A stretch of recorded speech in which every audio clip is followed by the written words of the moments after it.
오늘 거짓 선지자들을 삼가라 라는 제목으로 말씀을 살펴보려고 합니다. 요즘 뉴스를 보시면 뭐 언제든 그랬겠지만 웃을 일은 별로 없습니다. 뉴스는 언제나 우리를 근심하게 하고 언제나 한탄하게 만드는 일들이 참 많은 것 같습니다. 그럼에도 불구하고 우리는 뉴스를 계속 보게 되죠. 저도 어쩔 수 없이 뉴스를 봤습니다만 최근에 이슈가 되는 여러 가지 것들 중에 눈에 띄는 것이 이 교권에 관한 뉴스들이 많았습니다.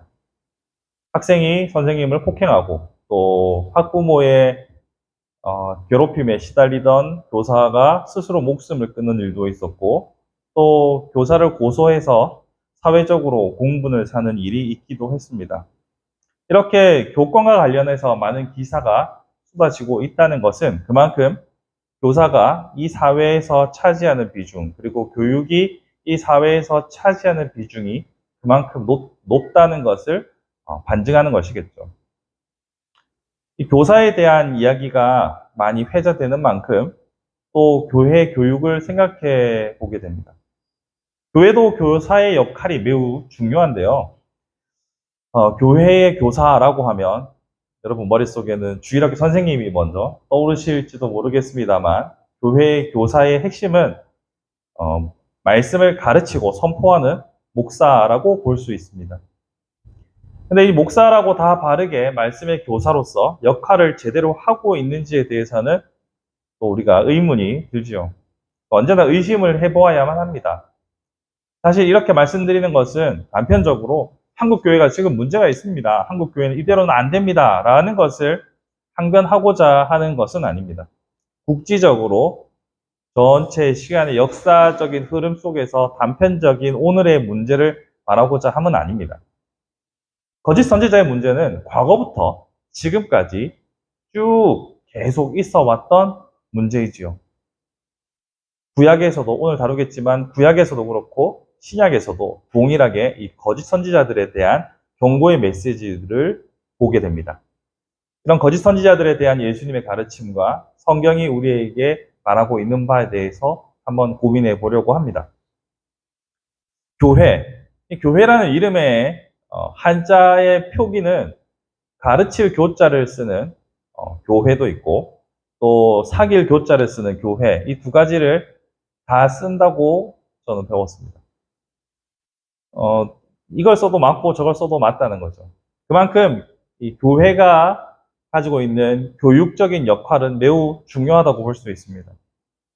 자, 그러면 본문이 말하는 선지자라고 할 때 교육과 무슨 관련이 있는가라고 우리가 생각해 볼 수 있겠죠.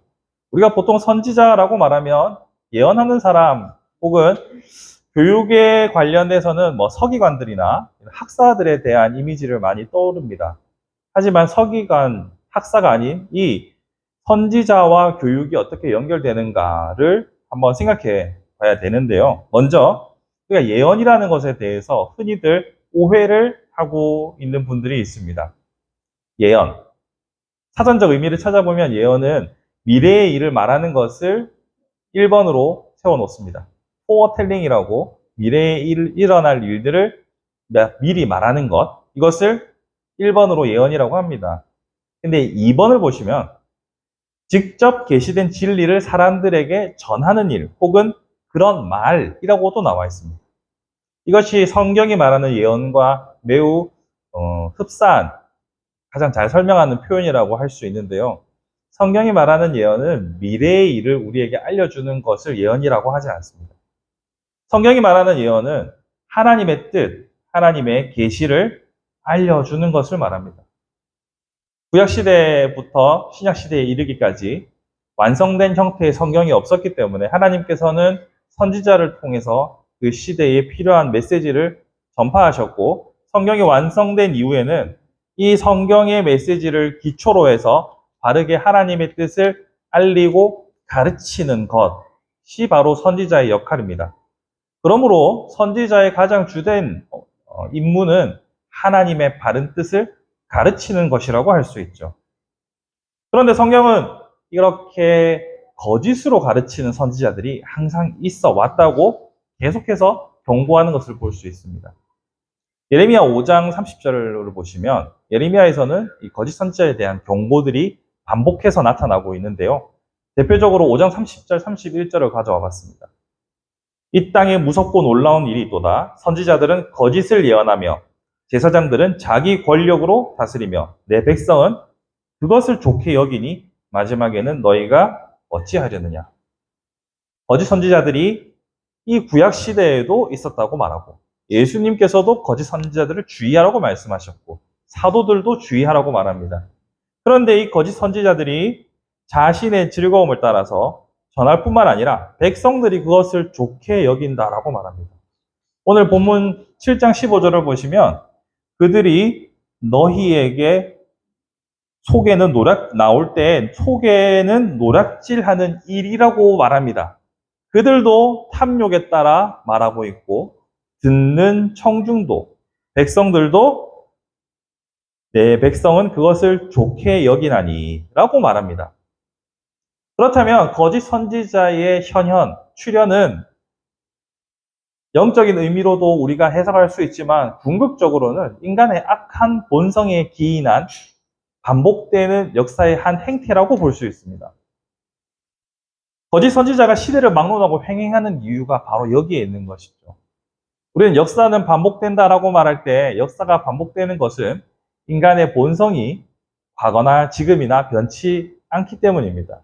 서로의 욕망이 충돌하는 사회라는 역사의 흐름 속에서 동일한 일이 반복되는 것은 인간의 본성이 변하지 않기 때문이죠. 이 약한 본성은 언제나 넓은 길을 지향합니다. 예수께서는 저번 시간에 좁은 문을 그리고 넓은 길을 지향하고 좁은 길을 지향하라고 하셨으나 인간의 악한 본성은 넓은 길을 지향합니다. 그래서 귀에 즐거운 소리를 요구하죠. 그래서 예레미야 5장 31절에 말했던 백성은 그것을 좋게 여기나니 그러니까 가르치는 거짓 선지자들의 욕망과 듣는 이들의 욕망이 일치한 겁니다. 그 말씀을 받는 자들은 좀 더 편한 길, 넓은 길을 원하고 가르치는 이들도 그렇게 그 인기에 부합해서 진리의 여부와 상관없이 그 인기에 따른 많은 혜택들을 자신의 욕망의 도구로 쓰는 겁니다. 그래서 이사야 30장 10절을 보시면 선지자들에게 이르기를 우리에게 바른 것을 보이지 말라. 우리에게 부드러운 말을 하지 말라. 거짓된 것을 보이라. 라고 백성들이 요구하는 지경에 이르게 되는 겁니다. 서로의 욕망이 맞아떨어졌을 때 거짓 선지자라는 형태로 그 시대에 명백하게 드러나게 되는 것이죠. 저번 시간에 말씀드렸던 것처럼 좁은 길로 가기를 예수께서는 힘쓰라라고 하셨습니다. 이런 힘쓰라라는 주님의 명령에서 알 수 있듯이 결코 천국은 쉽게 들어갈 수 있는 곳이 아니죠. 저번 시간 녹화가 날아가서 못 들으신 분들도 있겠지만 저번 시간에 했던 말씀을 조금 더 언급해드리면 제가 매튜 헨리의 말을 인용해서 설명을 드렸었더랬습니다. 매튜 헨리는 천국은 결코 게으른 자의 안위를 받아주는 곳이 아니라 수고한 자들의 안식을 받아주는 곳이다 라고 했죠. 그러므로 우리의 악한 본성은 좀 더 편한 곳, 좀 더 귀에 발린 말, 귀에 듣기 편한 말을 찾고 넓은 길을 향한 유혹에 이끌립니다. 하지만 성경은 좁은 문을 힘써 택하라고 말씀하고 있고 우리의 악한 본성이 얼마나 우리 자신을 병들게 하고 거짓 선지자들을 양산하는지에 대한 주의가 요구되는 겁니다. 그런데 우리의 육신의 욕망을 따라서 귀에 즐거운 말을 쫓는 것, 이것은 너무나도 쉽게 우리를 침해합니다. 여러분 집에서 여기 계신 분들도 또 방송을 보시는 분들도 유튜브를 통해서 여러 목사님의 설교를 들으시리라고 생각합니다. 그때 여러분의 귀가 쏠리는 곳, 마음이 가는 곳이 어떤 곳인지요? 그때 여러분들이 찾아가는 목사님들의 성향을 보면 여러분들의 현 주소가 나올 수도 있습니다. 그렇게 우리의 귀가, 우리의 마음이 어디에 쏠리는가를 주목해 봐야 하는데요. 이것이 말처럼 쉽지는 않습니다. 내가 지금 어떤 상태에 놓여 있는가 스스로 확인하고 분별하는 것은 참 어렵습니다. 그러면 어떤 삶을 살아야 우리의 욕망이 이끄는 것이 아니라 성령이 이끄는 삶을 살아갈 수 있을까요? 베드로전서 1장 8절을 보시면 이렇게 말합니다. 예수를 너희가 보지 못하였으나 사랑하는도다. 예수님, 그러니까 베드로전서가 기록된 시점이면 예수님께서는 이미 하늘로 승천하시고 사람들 사이에는 계시지 않을 때죠. 그러니 예수를 너희가 보지 못하였으나 사랑하는도다. 그러면서 이제도 보지 못하나 믿고 말할 수 없는 영광스러운 즐거움으로 기뻐하나니. 보지 못하지만 그 믿음으로 말미암아 예수 그리스도의 영광을 함께 즐거움으로 기뻐하고 있는 상태를 지금 베드로가 말하고 있죠. 즉, 우리는 예수 그리스도를 직접 보고 있지는 못하지만 예수 그리스도께서 우리에게 허락하신 구원의 기쁨을 믿는 믿음으로 즐거워하고 있다라고 말합니다. 제가 이 즐거움은 앞에서 욕망을 따라 귀에 듣는 즐거움을 말했죠. 즐거움이라는 같은 단어지만 하나는 육신에 속한 즐거움이요, 하나는 예수 그리스도로 말미암은 참된 즐거움이라고 할 수 있습니다.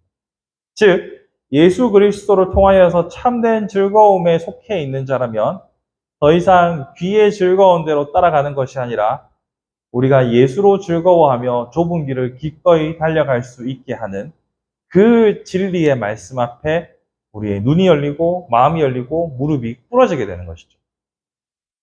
결국 늘 일관되게 말씀드리지만 노력이 필요하다는 것을 말하는 것이 아니라 은혜가 필요하다는 것을 말씀드리는 겁니다. 우리가 좁은 길을 가야지, 억척스럽게 살아야지, 힘들게 살아야지, 우리가 좀 더 노력을 더해가지고 하나님의 신실한 사람으로 살아야지. 그러면서 나중에는 내가 이러한 삶을 살았다라고 간증하는 삶을 살라고 하는 것이 아니라 우리의 악한 본성은 예나 지금이나 변함이 없으니 결국 우리가 주를 기뻐하는 은혜가 더 필요한 사람이다라는 것을 절박하게 깨닫고 그 은혜를 구하는 자는 예수 그리스도를 즐거워하고, 다른 말로 진리를 즐거워하고, 그 진리를 즐거워함으로 좁은 문, 좁은 길을 힘써 행할 수 있는 은혜를 다시 얻게 되는 겁니다. 이렇게 은혜를 구하는 것이 바로 좁은 문으로 가는, 좁은 길로 갈 수 있는 바로 길이 열린다는 거죠. 아울러서 성경을 바르게 묵상하면 진리를 즐거워하는지 나의 욕망을 즐거워하는지를 분별할 수 있습니다. 히브리서 5장 14절을 보시면 단단한 음식은 장성한 자의 것이니 그들은 지각을 사용함으로 연단을 받아 선악을 분별하는 자들이니라. 여기서 참으로 안타까운 말씀이 하나 나타납니다. 지각을 사용함으로 연단을 받아 선악을 분별하는 자들이니라. 우리는 공부를 그만하고 싶습니다. 고민도 좀 그만하고 싶습니다.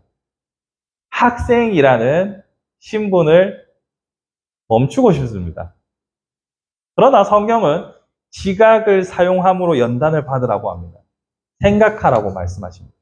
고민하라고 말씀하십니다. 끊임없이 연단하라고 말씀하십니다. 제가 존경하는 저희 스승님이신 교수님은 지금 은퇴를 하시고 현역에서 물러나셨지만 여전히 SNS를 통하여 제자들과 소통하고 계신데요. 교수님이 이런 말씀을 남기셨습니다.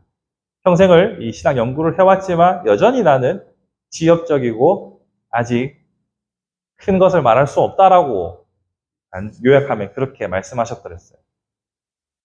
평생을 공부해 오신 분도 그렇게 자신 있게 말할 수 없다라고 하는 것임에도 불구하고 우리는 마치 다 아는 것인 것처럼 성경에 대한 고민과 연구를 그칠 때가 있습니다. 여러분, 장강이라고 아십니까? 중국의 장강, 세계 3번째로 긴 겁나 큰 강이 있습니다. 양쯔강 아십니까? 이름은 아시죠? 사실 저도 이름만 압니다.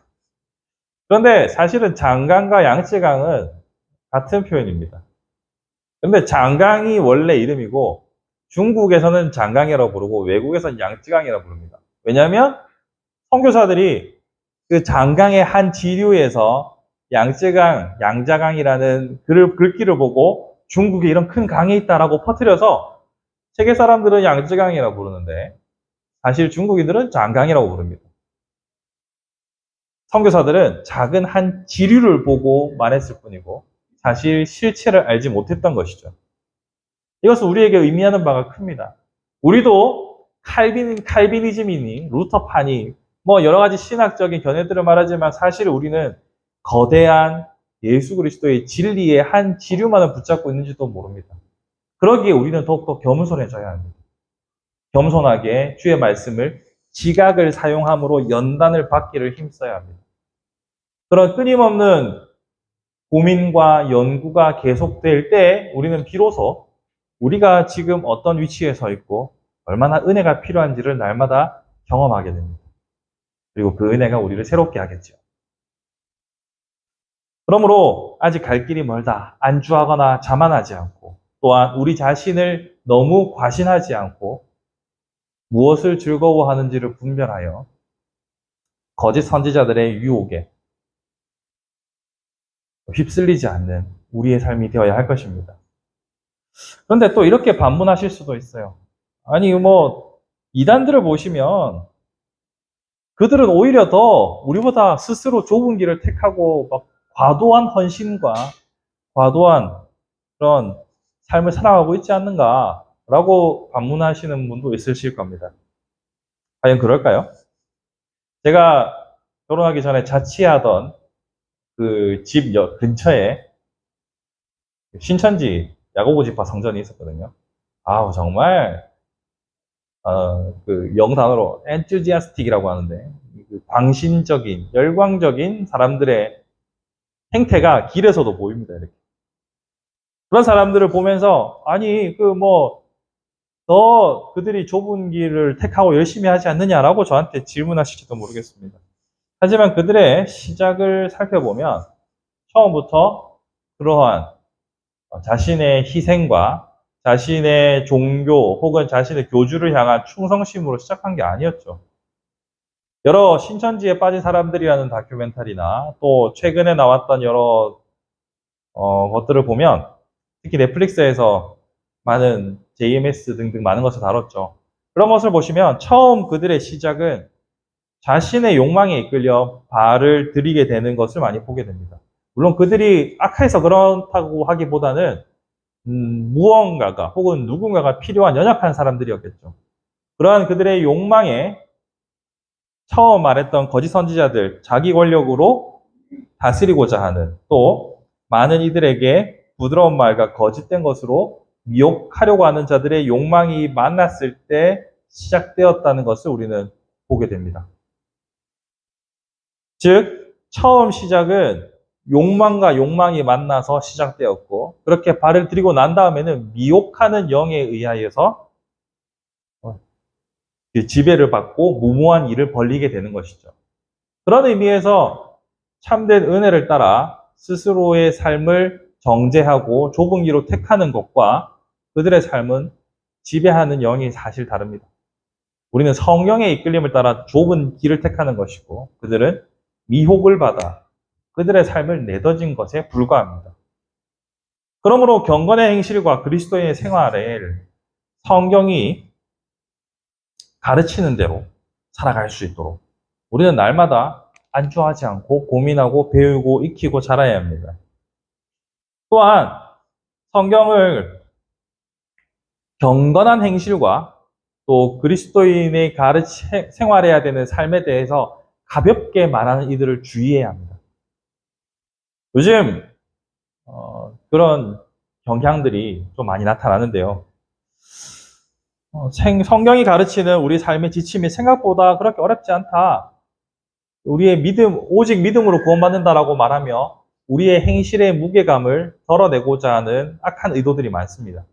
그렇게까지 안 해도 구원받는다라고 말하는 거짓된 목소리들도 많습니다. 또한 구원을 싼 값에 제시해서 그리스도께서 그리고 그의 사도들이 했던 것보다 더욱 문을 크게 열려고 하는 경향성들이 많습니다. 이것은 다 우리의 욕망의 결과라는 사실을 우리는 주목해 볼 필요가 있습니다. 우리가 불렀던 찬양에서 이렇게 말하고 있죠. 주 없이 살 수 없네라고 우리가 부를 때 세월이 흐르고 이 깊은 고독 속에 내 생명 끝나도 삶이 끝날 때까지 우리의 삶은 결코 만만하거나 녹록지 않다고 성경은 분명히 말합니다. 그런데 우리는 괜찮다, 괜찮다라고 말하면서 성경이 요구하는 기준을 자꾸 끌어내립니다. 잘 생각해 보시면 그것 또한 우리의 욕망이 부르짖는 소리라는 사실을 기억하십시오. 그런 의미에서 오늘 우리는 거짓 선지자들을 주의할 때 우리가 눈을 크게 부릅뜨고 저들의 말이 진리인지 아닌지, 성경에 근거한 바른 말인지 아닌지 이거를 분별하는 것보다 무엇에 더 집중해야 한다는 것을 말하는 것 같습니까? 바로 우리가 스스로 지각하고 생각하고 고민하며 주의 은혜에 그리고 주의 기쁨에 참여하는 것, 이것이 거짓 선지자들이 횡행하는 역사 속에서 우리가 행해야 할 길이라는 것을 보게 됩니다. 그러므로 사랑하는 성도 여러분, 계속해서 학생의 길을 멈추지 마시길 바랍니다. 그러니까 항상 묘비에도 어떤 공직을 맡지 않고 돌아가신 분들은 학생 누구누구 하잖아요. 우리는 끝까지 그리스도 앞에서 학생이어야 합니다. 우리는 결코 예수 그리스도의 장성한 분량을 꿈꾸나 도달할 수 없으므로 계속해서 예수 그리스도를 알아가기에 힘쓰고 그 예수 그리스도께서 주시는 참된 구원의 기쁨 속에서 살아가야 합니다. 그래서 다른 헛된 즐거움이 우리를 지배하지 않도록 오직 예수 그리스도로 인한 즐거움이 우리를 지배할 수 있는 복된 우리의 삶이 되기를 우리 주님의 이름으로 축복합니다.